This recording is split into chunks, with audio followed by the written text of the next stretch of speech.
మహాభారతము రెండవ పర్వము సభా పర్వము దుఃఖ సాగరంలో ద్రౌపది పార్ట్ 2.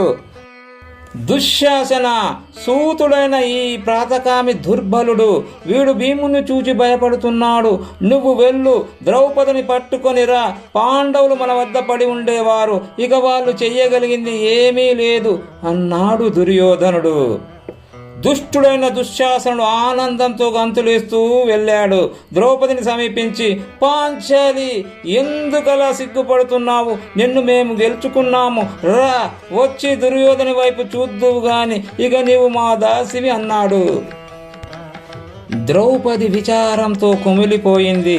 హంతఃపుర స్త్రీలను సమీపించేందుకు వేగంగా అడుగులు సారించింది. ఈలోగా దుశ్శాసనుడు ఆమె కేశాలను పట్టుకున్నాడు.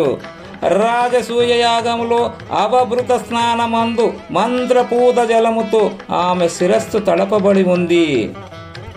సౌనకాది మునులారా, మూర్ఖుడు దురాత్ముడైన దుశ్శాసనుడు మహావాయువు అరటి చెట్టును ఊడ్చివేసినట్లు మహాసాధ్యమైన ద్రౌపదిని ఈడ్చుకుంటూ పోతున్నాడు అని వైశంపాయనుడు జనమేజయునికి చెబుతున్నాడని సూత మహర్షి నైమిషారణ్యంలో వినిపిస్తున్నాడు. ఓరి దుష్టుడా, దురాత్మ, దుశ్శాసన, నేను రజస్వలను, ఏకవస్త్రను, సభలోకి ఇలా రాకూడదు అని పదే పదే చెబుతున్నా వినిపించుకోకుండా ఆమె కేశపాశాన్ని మరీ గట్టిగా పట్టుకొని ఈడుస్తున్నాడు. పైగా దుర్భాషలాడుతున్నాడు. నువ్వు రజస్వలవైనా, ఏకవస్త్రవైనా, వస్త్రహీనమైనా నాకు అవసరం లేదు. నిన్ను మేము జూదంలో గెలుచుకున్నాము. నీవు మా దాసివి, మా దాసీ జనంలో నీవు కూడా చేరిపోయావు అంటూ ఆమె కేశపాశాన్ని పట్టుకొని లాగుతున్నాడు దుశ్శాసనుడు. ద్రౌపది కేశములు చెల్లా చెదురయ్యాయి. ఆమె వస్త్రం కొంత జారిపోయింది. సిగ్గుతో దుఃఖంతో విలవలలాడుతోంది. ఓరి దుష్టుడా, ఈ సభలో కర్ణిష్ఠులున్నారు, పండితులున్నారు, తండ్రుల వంటి గురువులు ఉన్నారు. వారి ముందుకు నన్ను ఇలా ఈడ్చుకుని రావటం అనుచితమైన కార్యము. రజస్వలనై, ఏకవస్త్రనై ఉన్న నన్ను ఈ విధంగా ఈడ్చుకుని వచ్చే నిన్ను దండించేవారు ఈ సభలో ఒక్కరైనా లేరా? అందరూ నీ వంటి వారేనా? ఈ సభలో ధర్మదేవత లేదా? ఇది ధర్మ సభయేనా లేక దుష్ట సభయా? ధర్మం ఈ సభ నుండి పారిపోయిందా? ధర్మం లేదు, సదాచారం లేదు, సభ్యత లేదు, సంస్కారం లేదు, పాపభీతి లేదు, వివేకం అసలే లేదు. ఒక అబల అయిన స్త్రీకి అన్యాయం జరుగుతూ ఉంటే చూస్తూ కూర్చునేవారు ధర్మపరుల? భీష్మ ద్రోణులు, ధృతరాష్ట్ర విదురులు అందరూ అశక్తులైపోయారా? మీ అందరి ముందే జూదం ఆడారు కదూ. చెప్పండి, జూదంలో నన్ను ధర్మబద్ధంగా గెలుచుకున్నారా అని నిలదీసింది ద్రౌపది. పాండవుల దేహాలు కంపించాయి. వారి రక్తం ఉడికిపోయింది. కళ్ళల్లో నీళ్లు తిరిగాయి. ఓసి దాసి అని మళ్ళీ ఈడ్చాడు దుశ్శాసనుడు. ఈ మాటలు కరుణుడికి గొప్ప ఆనందాన్ని ఇచ్చాయి. శకుని సంతోషంతో ఊగిపోయాడు. సభలోని వారందరూ దుఃఖంతో కుమిలిపోయారు. ద్రౌపది ప్రశ్నకు సమాధానం ఇస్తూ, అమ్మా సౌభాగ్యశాలిని, నీవు అడిగిన ప్రశ్నకు సమాధానము చెప్పలేని స్థితిలో ఉన్నాను. ఈ విషయం సూక్ష్మమైన ధర్మంతో ముడిపడి ఉంది. స్వామి కాని వాడు పరుల ధనాన్ని పణంగా పెట్టలేడు. కానీ సతి ఎప్పుడూ పతి ఆధీనంలో ఉండేదే. పరస్పర విరుద్ధంగా గోచరిస్తున్న ఈ రెండు విషయాలను సమన్వయం చేయలేకపోతున్నాను. యుధిష్ఠుడు దేనినైనా త్యజిస్తాడు కానీ ధర్మాన్ని త్యజించడు. కానీ తనను తాను పణంగా ఒడ్డి ఓడిపోయిన తరువాత నిన్ను పణంగా ఒడ్డేందుకు యుధిష్ఠుని మనస్సును శకుని కుదిపాడు. ఇదంతా ద్యూత విద్యలో అతని నైపుణ్యము. అతని కపట నాటకం పరిస్థితిని ఇంతవరకు తెచ్చింది. అందుకే ఇలా అలా అని నిర్ణయించి చెప్పలేకపోతున్నాను అన్నాడు భీష్ముడు. ధర్మనందనుడు ఎటువంటి దారుణ పరిస్థితులు ఎదురైనా ధర్మం నుండి జారిపోడు. నా భర్తలు సుగుణవంతులు, నేను వారి సుగుణాలను కీర్తిస్తానే గాని దోషాలను మాట్లాడను. ఏ దోషమెరగని యుధిష్ఠిరుని సభకు రప్పించిందెవరు? కపట నాటకాన్ని రచించిందెవరు? జూదానికి శ్రీకారం చుట్టిందెవరు? ధర్మాత్ముడు అమాయకుడైన పాండవాగ్రజుని ప్రోత్సహించిందెవరు? ఎందుకు చేశారు ఇదంతా? ఈ సభలో ఇంతమంది ప్రభువులున్నారు, వారికి కూడా కొడుకులు ఉన్నారు, కోడళ్ళున్నారు. నా ప్రశ్నకు సమాధానం చెప్పమని అడుగుతున్నాను. ఇది సభయేనా? ఈ సభలో వృద్ధులు ఉన్నారా? సత్యము ఉందా? ధర్మము ఉందా? న సా సభా యత్ర న సంతి వృద్ధాః న తే వృద్ధా యేన వదంతి ధర్మం నాసౌ ధర్మో యత్ర న సత్యమస్తి న తత్ సత్యం యచ్యతే నాను విద్దం. ఎక్కడ వృద్ధులు జ్ఞానులు లేరో అది సభ కాదు. ధర్మ నిర్ణయాన్ని చేయలేని వారు వృద్ధులు కారు. దేనిలో సత్యము లేదో అది ధర్మం కాబోదు, దేనిలో కపటం ఉందో అది సత్యం కాలేదు అని ధీనురాలై గద్గద కంఠస్వరముతో దుఃఖవదనయ్యి ద్రౌపది పాండవుల వైపు చూచింది. దుశ్శాసనుడు దుర్భాషలాటం ఆపలేదు. ద్రౌపదిని అలాంటి దారుణమైన స్థితిలో చూచిన భీమసేనుడు క్రుద్ధుడై ఊగిపోయాడు. సభనంతా పరికించి చూచి ధర్మరాజు వైపు తిరిగాడు. యుధిష్ఠిరా, జూదగాళ్ళు ప్రపంచంలో ఎందరో ఉన్నారు. స్త్రీలను వడ్డీ ఆడేవారు మాత్రం కాగడా పెట్టి వెతికినా కనిపించరు. అలాంటి నీచమైన పని నువ్వు ఒక్కడివే చేశావు. సర్వ సంపదలను వడ్డావు, రాజ్యాన్ని మమ్మల్ని వడ్డావు. నాకు తీవ్రమైన బాధ కలిగిందే గాని నీ మీద కోపం రాలేదు. కానీ ద్రౌపదిని పనంగా పెట్టి నీ హద్దులు నీవు అతిక్రమించావు. పాండురాజు కోడలు ఇంతగా అవమానానికి గురి కావడం దుర్భరం, దుఃఖభూయిష్టం. మహాస్వాది అయిన ద్రౌపదిని నీచులు ఘోరంగా అవమానించటానికి నీవే కారకుడవు. నీ వల్లనే ద్రుపద తనయకు ఈ విధమైన దుర్దశ ప్రాప్తించింది. ఇక చూస్తూ నేను ఊరుకోలేను. అన్నా భీమసేన, నువ్వు గతంలో ఎప్పుడు కూడా ఇలా మాట్లాడడం నేను వినలేదు. దుష్టులైన మన శత్రువులు అధర్మపరులు, మనం కూడా ధర్మ మార్గం నుండి దారి తప్పాలి అనే వారి దురాలోచనకు నీ ప్రవర్తన చేయుతనిచ్చేలా ఉంది. మనం ధర్మ మార్గాన్ని త్యజించకూడదు. ధర్మాతుడైన మన అన్నకు ఎవ్వరూ కీడు చేయలేరు. దుష్టబుద్ధితో శత్రువులు ఆ మహాత్మును జూదానికి పిలిచారు.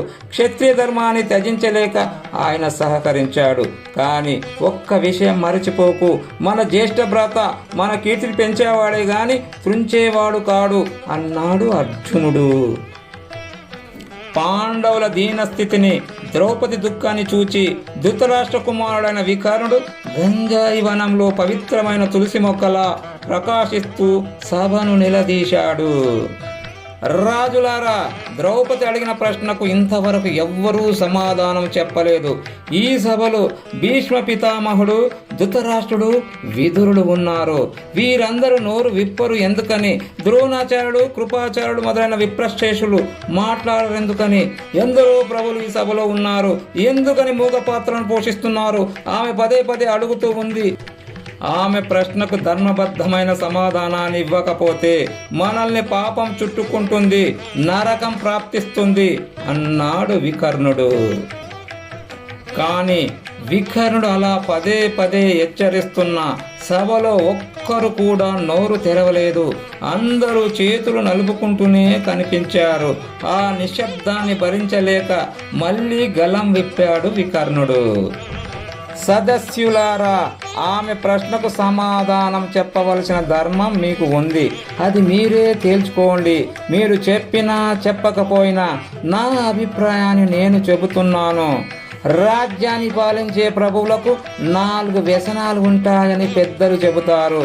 అవి వేట, మద్యపానము, జూదము, కామభోగాసక్తి. వీటిలో తగులుకొనిన వాడు ధర్మాన్ని త్యజిస్తాడు. అలాంటి వాడు నిర్వహించే కార్యాన్ని ప్రజలు గౌరవించరు. ధర్మాత్ముడైన ఈ ధర్మరాజులో జూదం అనే వ్యసనం ఉంది. దానిని ఆధారం చేసుకొని శకుని తన వంచనను సాగించాడు. ద్రౌపదిని పనంగా వడ్డే అధికారం ధర్మరాజుకు లేదు. ఆమె పాండవుల 5గురికి భార్య. అతనొక్కడే ఆమెను పనంగా పెట్టుటకు అర్హుడు కాడు. మరొక కారణం కూడా ఉంది. ధర్మరాజు తనను తాను ఓడిపోయిన తర్వాత ద్రౌపదిని పణంగా ఒడ్డాడు. అలా ధర్మరాజుని ప్రేరేపించింది కూడా శకునియే అని మీ అందరికీ తెలుసు. ఈ విషయాలన్నిటినీ పరిశీలించి ధర్మ విశ్లేషణ చేస్తే ద్రౌపది జయింపబడలేదనేది స్పష్టమవుతూ ఉంది అన్నాడు వికర్ణుడు. జనమేజయ వికర్ణుడు పలికిన మాటలను విని సదస్యులందరూ సంతసించారు. వికర్ణుడు అభినందించి శకునుని నిందించారు. కొన్ని క్షణాలు సభలో కలవరం జరిగింది. కర్ణుడు వికర్ణుడు చేయి పట్టుకొని క్రోధావేశంతో మాట్లాడాడు. వికర్ణ, నీ వయస్సును కూడా మరచిపోయి జ్ఞానవృద్ధుడైనట్లు సభలో ప్రసంగిస్తున్నావు. ఈ సభలో భీష్ముడు, ద్రోణుడు, ధృతరాష్ట్రుడు, విదురుడు, అశ్వత్థామ, గాంధారి మొదలైన పెద్దలు ధర్మజ్ఞులు ఉన్నారు. ద్రౌపది పదే పదే ప్రశ్నిస్తూ ఉన్నా వాళ్ళెవ్వరూ సమాధానం చెప్పడం లేదంటే దాని అర్థమేమిటి? ఆమె ధర్మానుసారమే జయింపబడింది అనేది వాళ్ళ నిర్ణయం. ద్రౌపది ధర్మ విజిత అని అందరూ అభిప్రాయపడుతూ ఉంటే కాదని నీవు వాదిస్తున్నావు. నీ బుద్ధిహీనతకు మరొక ఉదాహరణ అవసరం లేదు. ద్రౌపది జయింపబడలేదని ఎలా చెబుతావు? ధర్మరాజు తన సర్వస్వాన్ని పందెంలో ఓడినప్పుడు ఆ సర్వస్వంలోకి ద్రౌపది రాదంటావా? ద్రౌపదిని పణంగా పెట్టినట్లు ధర్మరాజు సైగ చెయ్యలేదు, నోటితో పలికాడు. ఆ సమయంలో ఆయన సోదరులు చెవులు మూసుకొని లేరు, వింటూనే ఉన్నారు. ఆమె జయింపబడలేదని నువ్వు ఎలా పలుకుతావు? ఒకవేళ ఏకవస్త్రి అయిన ద్రౌపదిని ఈ విధంగా సభలోకి తీసుకుని రావటం అధర్మమని నీ అభిప్రాయమా? అదే నీ శంక అయితే నా సమాధానం కూడా విను. స్త్రీకి ఒకే భర్త ఉండాలి అనేది దైవ నిర్ణయం. కానీ అందుకు విరుద్ధంగా ఆమె అనేక మంది భర్తలకు పత్ని అయ్యింది కనుక ఆవిడ నిశ్చయంగా వేశ్యయే. బంధకీతి వినిశ్చత. అలాంటి స్త్రీని సభలోకి తీసుకొని వస్తే ఏమైంది? ఆవిడ ఏకవస్త్ర అయితేనేమి, వివస్త్ర అయితేనేమి, ఏముంది అందులో విచిత్రం? అస్యాహ సభామానయనం న చిత్రమేతి మే మతిః ఏకాంబదరత్వం వా ప్యతవాపి వివస్త్రత. వికర్ణ, నీవు కౌరవులలో పుట్టి కౌరవ పక్షానికి హాని చేసే స్థాయికి ఎదిగావు.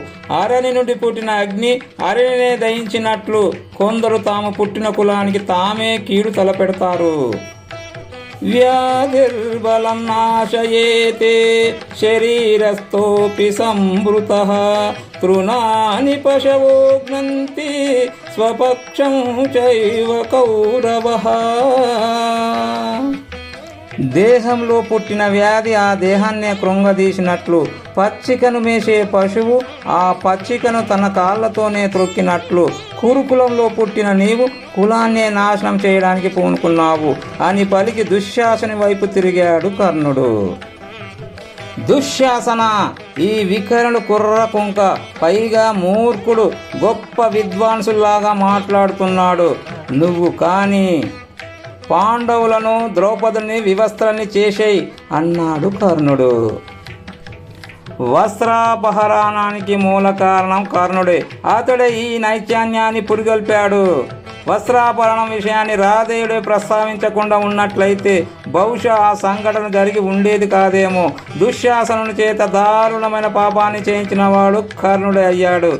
ఆ సందర్భంలో కర్ణుడు పలికిన మాటలు అతడి స్థాయి వ్యక్తి మాట్లాడదగినవేనా? ఎవడో ఒక త్రాగుపోతో తిరిగిపోతూ మాట్లాడే విధంగా దుర్భాషలాడాడు. దుర్యోధనుని కన్నా దుశ్శాసనుని కన్నా భయంకరంగా మాట్లాడింది కర్ణుడే. కర్ణుడు సత్యవ్రతుడు కాడు. సత్యప్రీతి కలవాడైతే శకుని ధర్మయుక్తంగా జూదమాడాడని పలుకుతాడా? యచ్చైషాం ద్రవిణం కించిత్ యాచైషా యే చ పాండవాః సౌబలేనేహ తత్ సర్వం ధర్మేణ విజితం వసు. పాండవుల యొక్క ధనము, ద్రౌపది, పాండవులు ఈ సర్వాన్ని సౌబౌలుడైన శకుని ధర్మబద్ధంగా గెలుచుకున్నాడు అన్నాడు కర్ణుడు. కర్ణుడికి తెలియదా శకుని ఆడింది మాయ జూదమని? తెలిసి కూడా తెలియనట్లు పలికేవాడు సత్యవ్రతుడా? కర్ణుడు ఆవేశపరుడు, అవకాశవాది. సందర్భానుసారంగా ఈ విషయాలను విశదీకరిస్తాను. ఉన్నవి లేనట్లు దాచడము, లేనివి ఉన్నట్లు ప్రదర్శించడము కర్ణుడి సహజ స్వభావాలు. తాను కుంతీపుత్రుడని కర్ణునికి తెలుసు. ఈ విషయాన్ని శ్రీకృష్ణునితో తానే చెప్పి బహిరంగపరచవద్దని ప్రాధేయపడ్డాడు. కర్ణ దుర్యోధన స్నేహము ఆదర్శమైనదని చెబుతారు కదా, ఇదేనా ఆదర్శ మిత్రత్వము? తాను కుంతీపుత్రుడని కర్ణునికి తెలుసు. ఈ విషయాన్ని తన ప్రాణమిత్రుడైన దుర్యోధనునికి ఏనాడైనా చెప్పినాడా? ఎందుకని చెప్పలేదు? చెబితే దుర్యోధనుడు దూరంగా ఉంచుతాడు అనే భయం. ఇది ఆయన ఆదర్శ మైత్రి. ఇది మిత్రులకు ఉండవలసిన స్వభావమేనా? కేవలం అవకాశవాద లక్షణం. అందుకే దుష్ట చతుష్టయంలో కర్ణుడు సభ్యుడయ్యాడు. మహాత్ములు మాననీయులు ఉన్న సభలో పోకిరిలా పలవరిస్తూ పాండవులను, ద్రౌపదులను వ్యవస్థలను చెయ్యమని పలికాడు. సభ్య సమాజం అసహించుకొని చీకొట్టే విధంగా వాగడం కర్ణుడికే సరిపోయింది.